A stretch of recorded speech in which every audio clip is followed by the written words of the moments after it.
تکبیر نعرہ رسالت نعرہ حیدری سیدی مرشدی بلا تاخیر دعوت خطاب دینے جا رہا ہوں پیر طریقت رہبر شریعت پیر محمد شمس العارفین صاحب کو نعروں کی گونج میں ان کا استقبال کیجئے گا نعرہ تکبیر نعرہ رسالت نعرہ حیدری سیدی مرشدی سرکار کی آمد آقا کی آمد داتا کی آمد سونے کی آمد لجبال کی آمد نعرہ رسالت نعرہ رسالت نعرہ حیدری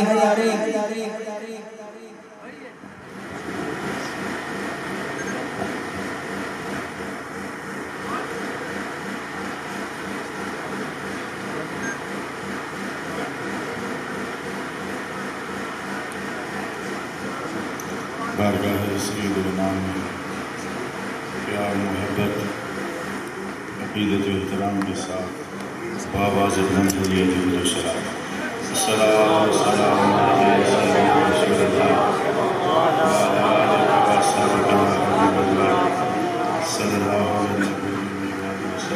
علیہ وسلم۔ انتہائی عزیز محترم انور علی صاحب کی اس جوانی میں اس پاکیزہ کاوش کو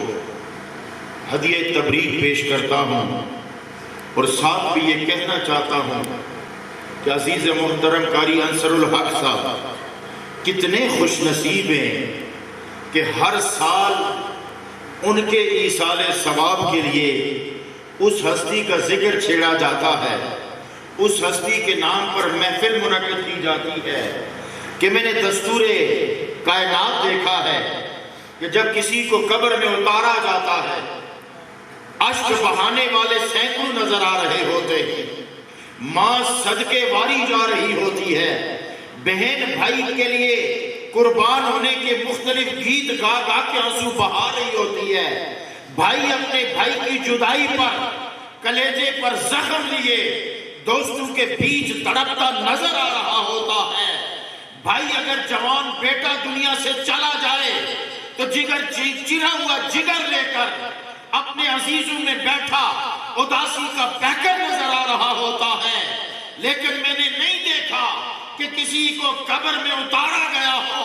تو ماں کی مامتا نے ماں کو مجبور کیا ہو اور اس نے کہا ہو کہ میں ایک رات قبر میں اپنے لخت جگر کے ساتھ گزاروں گی۔ نہیں میں نے دیکھا کسی بھائی کو کہ تڑپ اور بھڑک کر بھائی کی قبر کے پاس آیا ہو اور کہا ہو کہ ایک گھنٹہ میں اس بھائی کے ساتھ قبر میں رہنا چاہتا ہوں۔ نہ بہن بھائی کے پاس جاتی ہے، نہ بھائی بھائی کے پاس جاتا ہے، نہ باپ بیٹے کے ساتھ قبر میں ایک لمحہ گزارنے کو تیار ہوتا ہے اور نہ بیٹا باپ کے ساتھ قبر میں ایک لمحہ گزارنے کو تیار ہوتا ہے۔ اے انصر القادری، اے انصر الحق، میں تجھے مبارک بات پیش کرتا ہوں کہ تیری یاد میں اس ذات کی محفل سجائی گئی جب سارے رشتے چھوڑ جاتے ہیں، نئی قبر میں کوئی آتا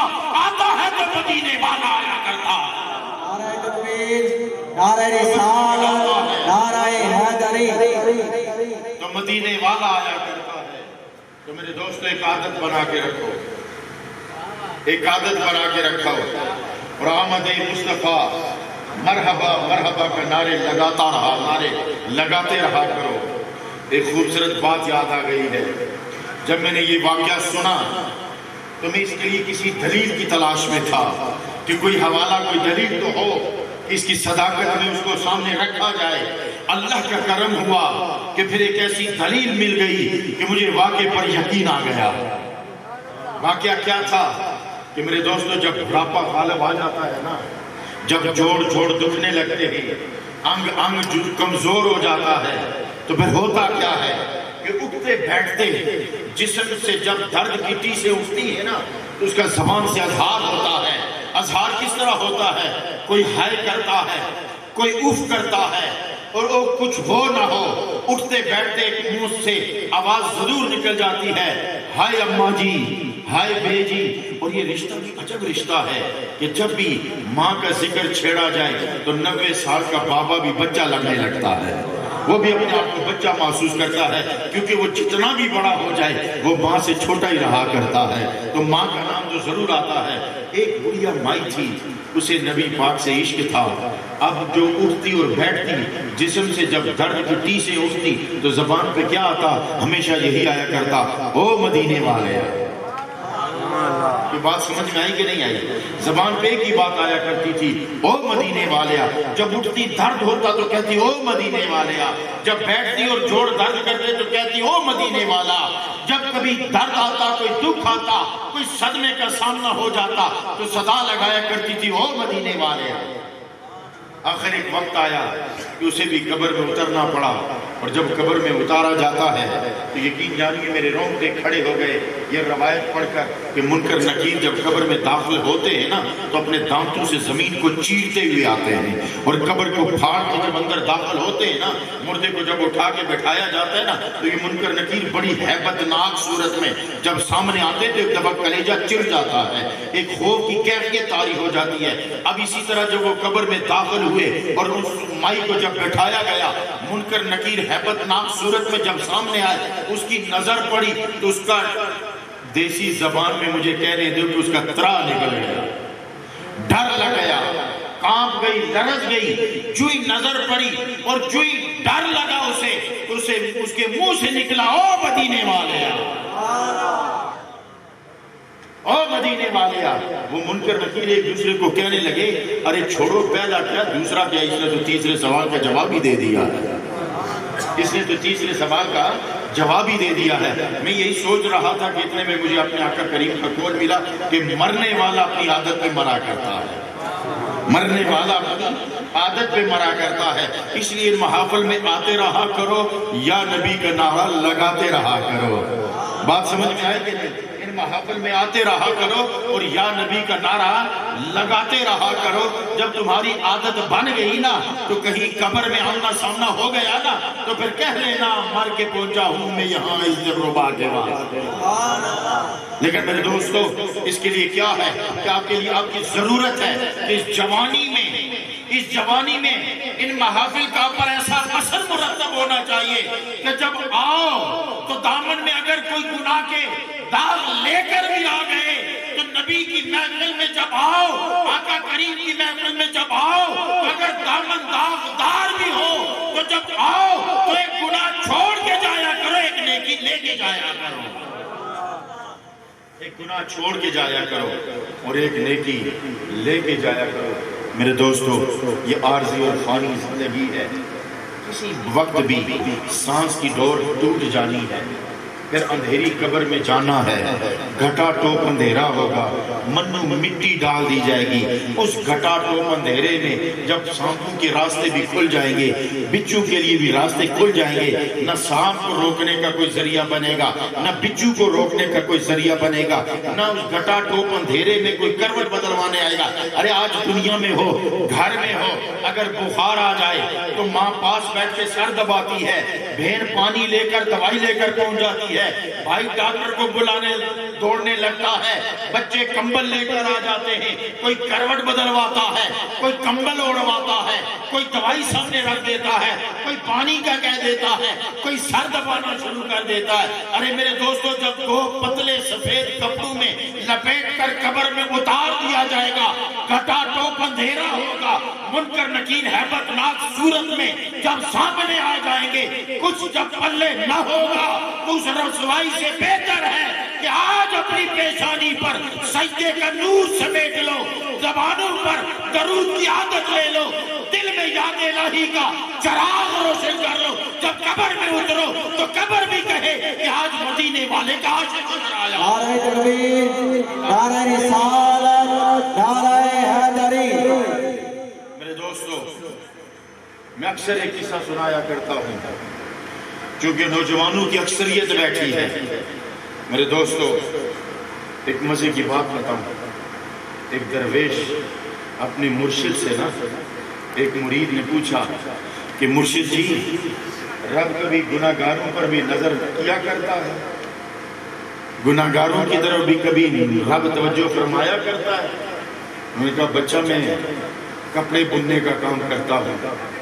لائن میں دھاگے ڈالتا ہوں، کچھ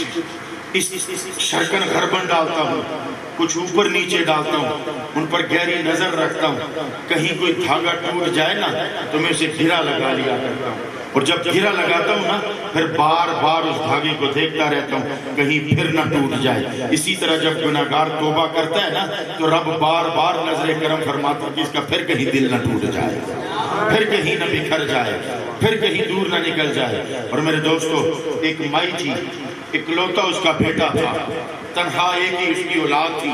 ارے جب وہ جوانی کی دہلیز میں اس نے قدم رکھا تو آوارہ لوگوں کے ہتھے چڑھ گیا۔ میں آپ نوجوانوں کو دیکھ کر ایک پیغام دینا چاہتا ہوں، آوارہ لوگوں کے ہتھے چڑھ گیا، آوارگی اس کی عادت بن گئی، چوری کرنا، شراب پینا، آوارگی کرنا، راتوں کو دیر دیر سے گھر تک گھر آنا، 3 دن تک گھر ہی نہ پلٹنا۔ ماں اسے روز سمجھاتی، منتیں کرتی، ہاتھ جوڑتی، اسے بار بار کہتی بچہ باز آ جا۔ اور وہ مائی تھی حضرت حسن بصری کی مرید تھی۔ ایک دن وہ لے کر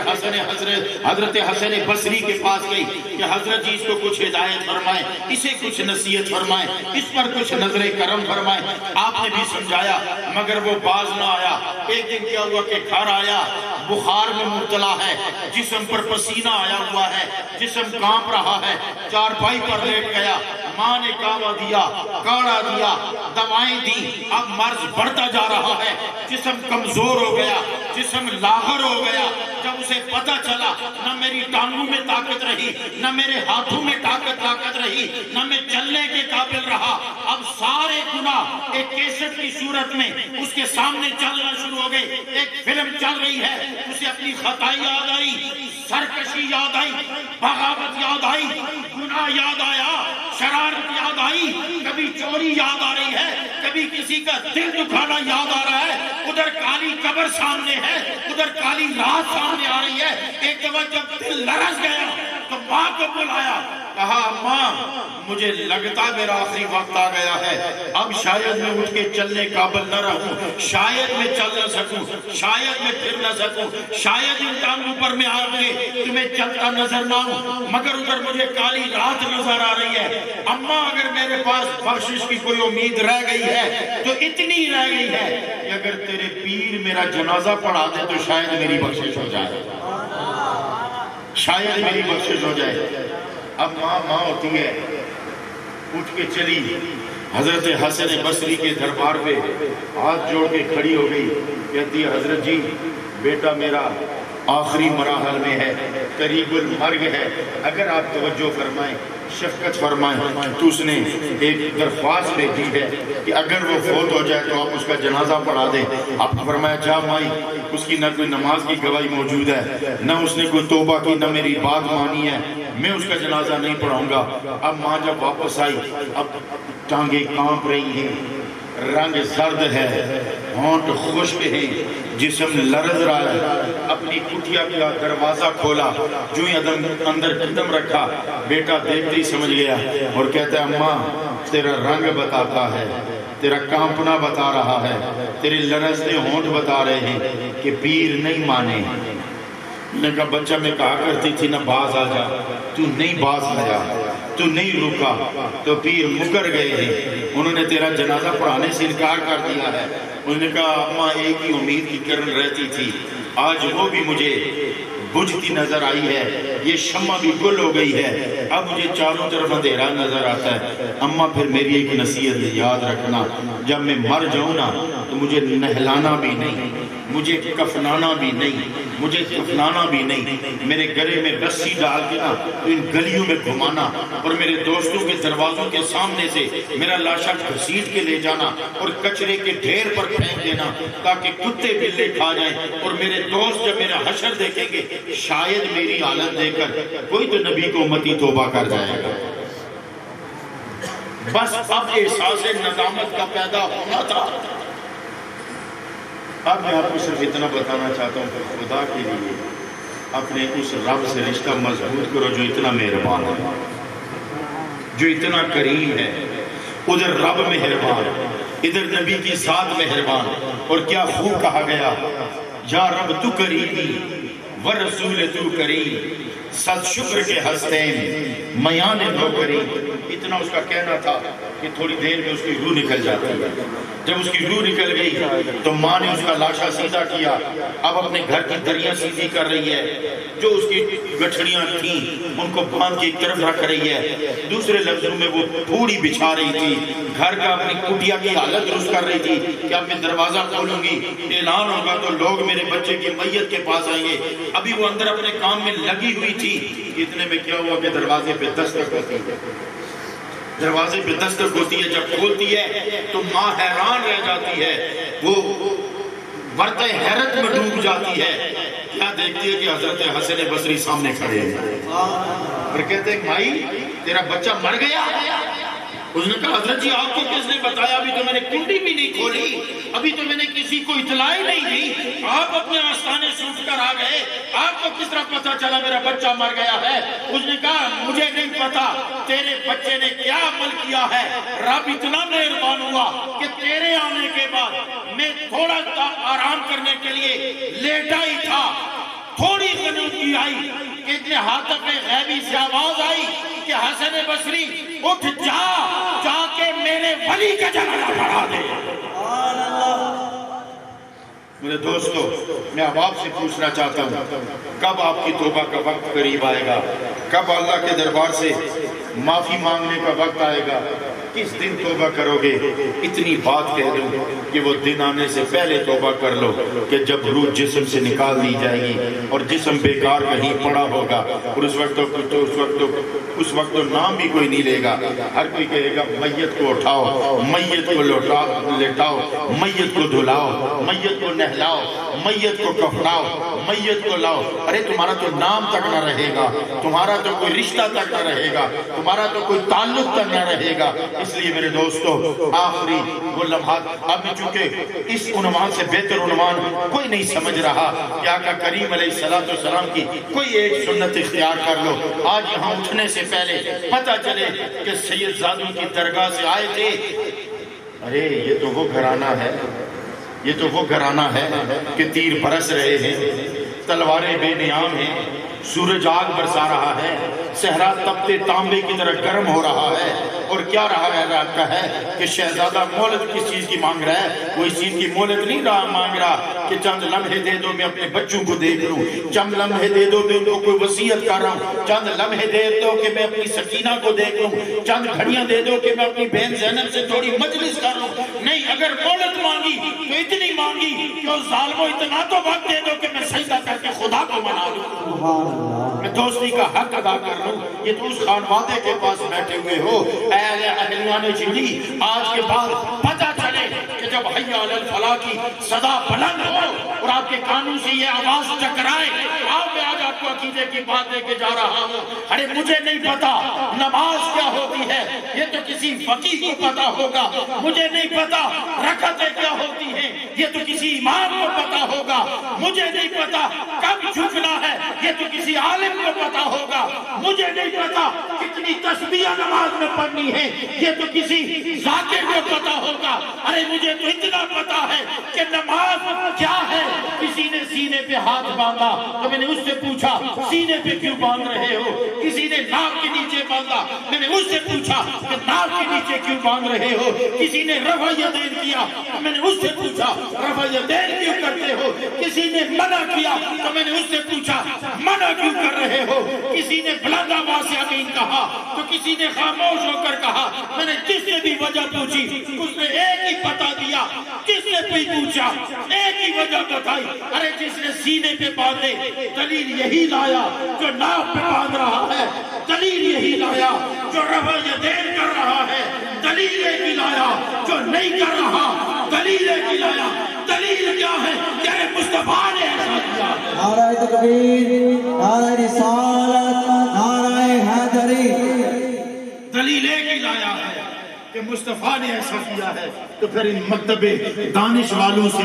مکتب عشق کا میں نے ایک پیغام دیا کہ مکتب دانش والوں، تمہارا تعلق مکتب دانش سے ہے، ہمارا تعلق مکتب عشق سے ہے۔ اور ایک بات میں کھلی بڑے سرے میدان کہا کرتا ہوں، ہر اسٹیج پہ کہا کرتا ہوں، مجھے نہیں پتا دیوبندی کون ہوتا ہے، میں نہیں جانتا اہل حدیث کون ہوتا ہے، میں نہیں جانتا اہل کشی کون ہوتا ہے، میں نہیں جانتا بریلوی کیا ہے، مجھے اتنا پتا ہے کہ مکتب دو ہی ہیں، ایک عشق والا ہے، ایک دانش والا ہے۔ ایک عشق والا ہے، ایک مکتب دانش والا ہے۔ مکتب دانش نے نبی کو عقل سے ناپا، عشق والے نے عشق کی نظر سے دیکھا۔ جس نے عشق کی نظر سے دیکھا وہ علی حیدر کرار بن گیا، اور جس نے عقل کی نظر سے دیکھا وہ ابو سفیان، وہ اگر ابی لہب تھا تو تبت یدا ابی لہب کا لقب لے کر خطاب لے کر قبر میں اترا۔ ارے ایک ہی پیغام ہے، پیغام کیا ہے کہ ایمان کے سارے چکر، ایمان کے سارے پیچ و خم، ایمان کی ساری عروج، ایمان کی سارے اسرار و رموز، ایمان کی ساری کیفیات، ایمان کی ساری نظرتیں، ایمان کی ساری حالتیں، ایمان کی ساری چاشنی، ایمان کا سارا ذائقہ، ایمان کا سارا نور، ایمان کا سارا اجالا، ایمان کی ساری بلندی، ایمان کی ساری گہرائی، ایمان کی ساری نصرت، ایمان کی ساری خوشبو، اس کی گہرائی میں دیکھو تو پتہ چلتا ہے یہ سارے چکر نبی کی ذات کے گرد چل رہے ہیں۔ سارے چکر نبی کی ذات کے گرد چل رہے ہیں۔ اس لیے میرے دوستو پتہ اتنا چلا کہ نماز نام ہے نقل مصطفیٰ کا، تو پھر میں نے سب مقاصد والوں کو کہا کہ ہمارا تمہارا جھگڑا یہ نہیں ہے کہ نماز کیسے پڑھنی ہے، جھگڑا یہ ہے کہ جس کی نقل کرنی ہے اسے محبت بھی کرنی ہے، جس کی نقل کرنی ہے اسے محبت بھی کرنی ہے۔ اور میں آخری پیغام یہ دینا چاہتا ہوں، جب حی علی الفلاح کی صدا آئے نا تو ہاتھ باندھ کے کھڑے ہو جایا کرو، اور کوئی پوچھے کہ کس طرح پڑھنی ہے، کیسے پڑھنی ہے، اسے کہو مجھے اتنا نہیں پتا، جو امام کرتا جائے گا میں وہ کرتا جاؤں گا۔ ہاں سیکھنا چاہیے، اس کا مطلب نہیں ہے کہ نماز نہ سیکھو، میں ایک اور آپ کو اس کی چاشنی اور لذت سکھا رہا ہوں، ایک روحانی کیفیت بتا رہا ہوں، ایک روحانی کیفیت کی لذت سمجھانا چاہتا ہوں۔ جب ہاتھ باندھ کے کھڑے ہو جاؤ نا تو حی علی الفلاح کی صدا آئے نا تو نماز اس لیے نہ پڑھا کرو میں پڑھوں گا تو جنت مل جائے گی، نماز صرف اس لیے پڑھو کہ میں پڑھوں گا تو میرے نبی کی آنکھیں ٹھنڈی ہو جائیں گی۔ میں نماز پڑھوں گا تو میرے نبی کی آنکھیں ٹھنڈی ہو جائیں گی۔ اتنا پاکیزہ گھرانہ آپ کی پیشوائی کے لیے موجود ہو، سادات گھرانہ آپ کی قیادت کے لیے موجود ہو، ان کے ہاتھ آپ کے لیے دعاؤں کے لیے اٹھتے ہوں، تو اور آپ چاہتے کیا ہو اور آپ کو کیا چاہیے؟ حضرت بایزید بستامی غالباً یا حسن بصری، ان کا ایک مرید فوت ہو گیا، اسے قبر میں دفنا دیا گیا۔ دفنانے کے بعد مٹی ڈل چکی تھی، اب بس مٹی سیدھی کرنی تھی۔ اپنے پاس کھڑے مرید سے کہنے لگے کہ بچہ اگر یہ میرا مرید ابھی قبر سے اٹھ کے باہر آ جائے، ابھی اگر یہ اٹھ کے باہر آ جائے تو بتاؤ یہ کیا کرے گا؟ اس نے کہا حضرت جی قبر کی یہ کالی رات دیکھ کر اگر یہ باہر آ بھی گیا تو توبہ کے علاوہ یہ تو کچھ نہیں کرے گا، یہ تو صرف نوافل پڑھتا رہے گا اور توبہ کرتا رہے گا، اس کے علاوہ کچھ نہیں کرے گا، کیونکہ یہ قبر دیکھ کے باہر آئے گا۔ تو آپ نے فرمایا وہ تو نہیں پلٹ سکتا مگر تو ابھی ادھر ہی ہے، تو ابھی ادھر ہی ہے۔ اس لیے میں عرض کروں گا کہ پھر خاص کر کے جنہیں ترنم بھی مل گیا ہو، سر بھی مل گئی ہو، اور رب نے اسے چن کے نبی کی نعت کے لیے پسند فرما لیا ہو، ثنا خانوں کو میں ایک ہی پیغام دینا چاہتا ہوں کہ جو گویے ہیں ان کے پاس بھی سر ہے، جو گانے گاتے ہیں ان کے پاس بھی سر ہے، جو ناچتے ہیں ان کے پاس بھی سر ہے، آپ کے پاس بھی سر ہے، ترنم ان کے پاس بھی ہے، ترنم آپ کے پاس بھی ہے، لے ان کے پاس بھی ہے، لے ان کے پاس آپ کے پاس بھی ہے۔ ارے یہ گلے کی آواز میں جو سوز ہے وہ آپ کے پاس بھی ہے، وہ ان کے پاس بھی ہے۔ خدا کی قسم ساری زندگی اگر سجدے میں رہو تو تم سجدے میں حق کے بندگی نہیں ادا کر سکتے، حق کے شکرانہ نہیں ادا کر سکتے کہ رب نے تمہاری لے کو ڈھیلا نہیں چھوڑا، پسند کر کے نبی کے نعت میں لگا دیا ہے، نبی کی لات پہ لگا دیا ہے۔ اس لیے جب تنہائی میں بیٹھو نا تو دو آنسو بہا کے اپنے رب کو شکر ادا کر لیا کرو کہ سونیا، اور دیکھو ایک بات میں یاد رکھو، پرائے جانوروں کے گلے میں پٹے نہیں ڈالے جاتے، نہیں بات سمجھ میں آئی؟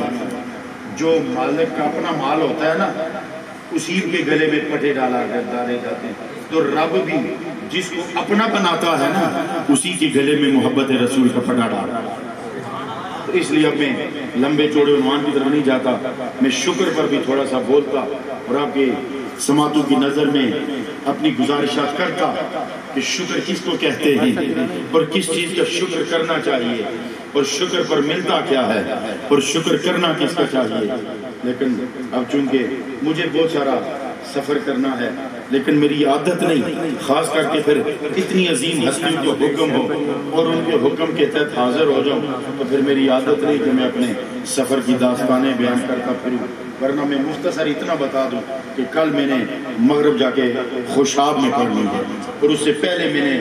دن میں 2 محفلیں پنجاب کے علاقے میں کر کے مغرب اور عشاء سے پہلے مجھے خوشاب قائد آباد کل پہنچنا ہے. یہ سارا سفر 2 محفلیں کرنے کے بعد میں نے طے کرنا ہے. لہٰذا میں محفلوں میں آ کر اپنی داستان سفر بیان نہیں کیا کرتا. میں اس محبت کی زنجیر میں بندہ رہتا ہوں کہ جنہوں نے مجھے محبت سے بلایا ہوتا ہے، جنہیں مجھے اس اہل سمجھا. میں تو اپنے آپ کو اس اہل بھی نہیں سمجھتا. میں تو کہتا ہوں یہ سادات گھرانے کی عزت افزائی ہے کہ جنہوں نے مجھ جیسے ایک ناچیز اور ناکارہ انسان کو اس اہل سمجھا کہ میں اس ممبر پر بیٹھ کر آپ کی سماعتوں کی نظر اپنے 2 جملے کر سکوں. تو میرے دوستو، اس محفل سے اٹھ جانے سے پہلے آج یہاں ایک بات طے کر کے جاؤ کہ ایک گناہ چھوڑ کے جانا ہے، ایک نیکی لے کے جانا ہے. اور اگر کوئی نیکی لے کے جا سکو یا نہ لے کے جا سکو،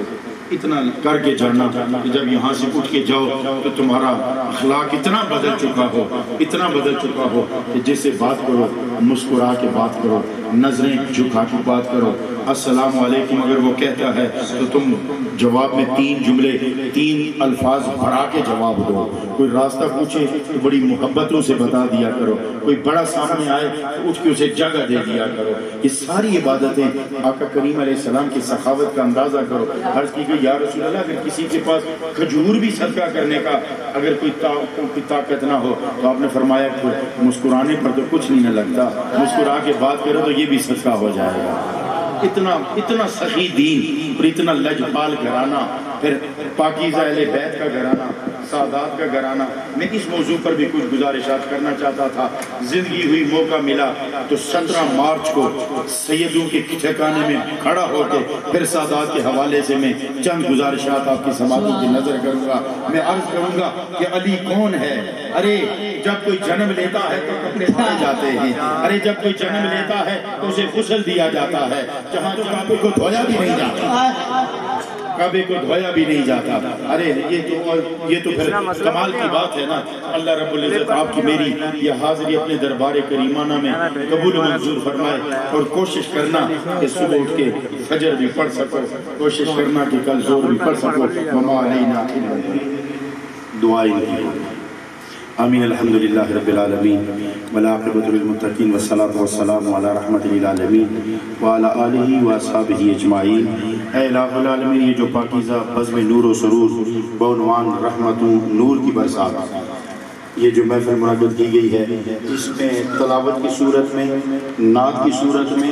واز کی صورت میں، نظم و نثر کی صورت میں، اے الہ العالمین جتنا بھی تیرا اور تیرے حبیب کا ذکر پاک کیا گیا، لنگر کا اہتمام کیا گیا، اہل ایمان کو جمع کیا گیا، پنڈال کو سجایا گیا، مسجد میں چراغاں کیا گیا، اے اللہ اس تمام تر سعی جمیلہ کو دربار کریمانہ میں درجہ قبولیت عطا فرما. اور اے الہ العالمین یہ سارے کا سارا ثواب محبتوں اور عقیدتوں کا گلدستہ بنا کر اس مجلس کی طرف سے بارگاہ سید الانام میں یہ نذرانہ عقیدت پہنچا دے. بوسیلہ سید المرسلین علیہ الصلاۃ والتسلیم جملہ انبیاء کرام، اصحابہ کرام، اہل بیت، امہات المومنین، شہداء بدر میں ولادت گزرا حضرت علی حیدر کرار کے دربار میں یہ نذرانہ عقیدت پہنچا دے. پھر بوسیلہ سید المرسلین، تابعین، تبع تابعین، اولیاء کاملین، علماء صالحین جتنے اس دنیا سے جا چکے ان کی ارواح کو اس کا ثواب پہنچا دے. پھر حضرت آدم سے لے کر اس گھڑی تک جتنے بھی مومنین اور مومنات، ایمان والے اور ایمان والیاں اس دنیا سے جا چکے، یا رب کریم ان کی ارواح کو بھی اس کا ثواب پہنچا دے. پھر سلاسل اربع بلکہ جمی سلاسل کے جمی اولیاء کرام، پھر ان کے سرخیل بالخصوص حضور شیخ عبدالقادر جیلانی غوث اعظم، حضور بہاؤالدین شاہ نقشبند، مجدد الفسانی، معین الدین چشتی، شہاب الدین سہروردی رحمت اللہ علیہ اجمعین کی ارواح کو اس کا ثواب پہنچا دے. پھر الہ العالمین آستانہ علیہ ترنور سیدہ کے جتنے بھی صاحبان مزار اولیاء کرام ہیں، مائی صاحبان ہیں، اللہ ان کی ارواح کو اس کا ثواب پہنچا کر اللہ ان کی قبور و مزارات پہ کروڑ رحمتوں کو نزول فرما دے۔ اور اے الہ العالمین پھر بالخصوص قاری انصر الحق صاحب کی روح کو اس کا ثواب پہنچا کر اللہ ان کی قبر کو نور و نور فرما دے۔ اللہ ان کے گھرانے کے اور اس علاقے کے جتنے بھی مرد و زن دنیا سے جا چکے، اس اڑوس پڑوس میں جتنے قبرستان ہیں، ان قبرستان میں جتنے بھی صاحبان و صاحبات قبور ہیں، اللہ ان کی ارواح کو اس کا ثواب پہنچا کر اے الہ العالمین ان کی قبور کو وسعت، درجات کو بلندی، حشر میں نبی پاک کی شفاعت عطا فرما دے۔ اور اے الہ العالمین جن کی دعاؤں، جن کے لیے دعاؤں کی درخواست کی گئی ہے، بالخصوص اٹلی سے غضنفر علی صاحب، دبئی سے تصدق حسین صاحب، خرم شہزاد صاحب اور ان کے جتنے رفقا ہیں، اے الہ العالمین ان کی کاوش، ان کا عطیہ، ان کی خدمت مالی بدنی اخلاقی اللہ قبول کر کے اجر عظیم عطا فرما۔ اے اللہ اس مجلس میں انور علی صاحب کے ایک بھائی بیمار ہیں، اللہ انہیں شفاء کاملہ عطا فرما۔ جتنے بھی بیمار ہیں اللہ انہیں شفاء کاملہ عطا فرما۔ ہمارے بھی ایک بھائی قبلہ پیر شیر ربانی صاحب بیمار ہیں، اللہ انہیں شفاء کاملہ عطا فرما۔ اے الہ العالمین پیر طریقت، رہبر شریعت، فخر السادات، عالی مرتبت صاحبزادہ قبلہ پیر سید رفاقت حسین شاہ صاحب، اے اللہ ان کی زندگی دراز فرما، درجات مزید بلند فرما، ان کے فیضان میں مزید وسعت عطا فرما، ان کی مانگی ہوئی دعاؤں کو قبولیت عطا فرما، ان کے وابستگان کو الہ العالمین دین و دنیا کی برکات عطا فرما، ان کے لخت جگر نور نظر صاحبزادہ والا شان اللہ ان کی زندگی میں برکات عطا فرما۔ عالی مرتبت مرد درویش سراپا خلوص و وفا سائیں مخدوم صاحب اللہ ان کے سلسلہ طریقت و محبت کو مزید وسعت و چاشنی عطا فرما۔ جتنے سراخاں یہاں تشریف فرما ہیں یا رب کریم ان کی ترنم کو، ان کے سوز کو، ان کے ساز کو، ان کے قداس کو اے الہ العالمین قبولیت عطا کر کے اے اللہ ان کے کردار پر نبی پاک کی سنتوں کی چھاپ عطا فرما، ان کے چہروں پر محبت رسول کی چمک عطا فرما۔ اے الہ العالمین جتنے جوان بیٹھے ہیں، سفید ریش بزرگ بیٹھے ہیں، بچے بیٹھے ہیں، گھروں میں مائیں بہنیں شریک اور شامل ہیں، یا رب کریم فردن ہر ایک کی دینی دنیاوی حاجت پوری کر کے اللہ انہیں خوشیاں عطا فرما، دین پر استقامت عطا فرما، عقائد کی پختگی عطا فرما، اعمال کی تطہیر عطا فرما، آخرت کی بہتری عطا فرما، دنیا کی آسانی عطا فرما، مرادیں پوری فرما۔ اللہ ملک پاکستان کو نظام مصطفیٰ کی برکات عطا فرما۔ اللہ دین کو ہم تخت پہ دیکھنا چاہتے ہیں، اللہ اس کو تخت پر لے آ۔ اے الہ العالمین کشمیر کو آزادی عطا فرما، فلسطین کو آزادی، اسلام کو غلبہ عطا فرما۔ اور یہ جو بلا وبا بیماری کی شکل میں آئی ہے اللہ اگر آزمائش ہے تو آسان کر دے، سزا ہے تو معاف کر دے،